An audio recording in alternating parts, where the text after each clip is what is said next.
সবাইকে আসসালামু আলাইকুম। আশা করি সবাই ভালো আছেন। আপনাদের দোয়ায় আমরা অনেক ভালো আছি। তো প্রতিদিনের মতন ছেলেকে যখন প্রাইভেটে নিয়ে যাই, তো আজকে নিচে নেমে দেখলাম যে বাসার নিচে গেটে এখানে অনেক সুন্দর করে ডেকোরেশন করে সাজিয়েছে। তো এটা আগে জানতাম না। আমি আর কি যে ফ্ল্যাটে থাকি এখানে দোতলা একটি মেয়ের বিয়ে, তো দাওয়াত দিছে কিন্তু জানতাম না যে ডেকোরেশন করছে। তো নিচে নেমে দেখি ডেকোরেশনটা অনেক সুন্দর হয়েছে, গেট সাজানোর বাকি। তো আমার ছেলে তো দেখে অনেক খুশি, আমাকে বলতেছে যে আম্মা এই দাওয়াত যত দিছে আজকে দাওয়াতে সে নাকি নাচবে। তখন বললাম আচ্ছা ঠিক আছে, তুমি নেচো, সমস্যা নাই।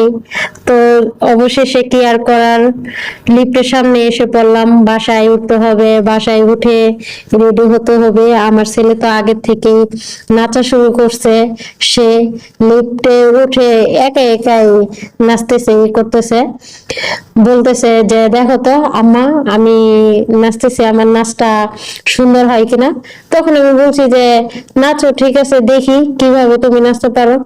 তখন সে বলতেছে আচ্ছা ঠিক আছে, আমি তোমাকে একটু নেচে দেখাই যে আমি ভালো করে নাচতে পারবো কিনা। পরে আমি বলছি আচ্ছা ঠিক আছে, আগে থেকে প্র্যাকটিস করতেছে, মানে অনেক দুষ্টামি করে সে সব সময়। তো কি আর করার, এখন ঘরে ফিরে যাচ্ছি। তো যত দাওয়াত দিছে আসতে হবে।